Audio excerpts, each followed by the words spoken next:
জয়গুরু। আজকের ভিডিওতে দেখাবো প্রার্থনার আগ মুহূর্তে আমাদের ছোট ছোট সোনামণিরা কীভাবে ধ্যানস্থ থাকে। তো আপনারা দেখতে পাচ্ছেন আমরা এখন মন্দিরে যাচ্ছি। আমার সাথে রয়েছে আমার ছোট বোন নন্দিনী। নন্দিনীর হাতে রয়েছে শ্রী বিগ্রহ এবং আমার কাছে রয়েছে 2টি ফল।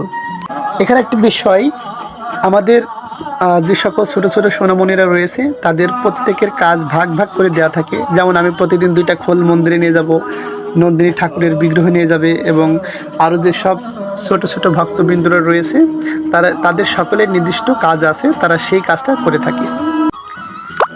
এবং ইতিমধ্যে আপনারা দেখছেন যে সকল সৎসঙ্গী ধ্যানস্থ হয়ে পড়েছে এবং এই ধ্যানের মাধ্যমেই তারা ঠাকুরকে বুঝতে পারবে। যার কারণে আমি প্রতিদিন তাদের 10 থেকে 15 মিনিট আগে মন্দিরে আসতে বলি এবং সকলকেই প্রার্থনার আগ মুহূর্তে ধ্যান করাই নি, যাতে তাদের মনটা পবিত্র ফ্রেশ থাকে। এবং শুধু তাই নয়, তারা যদি প্রার্থনার আগ মুহূর্তে ধ্যান করে তাহলে তাদের প্রার্থনাতে মন বসবে ভালো। ইতিমধ্যেই আমি আহ্বানে দিয়ে দিয়েছি।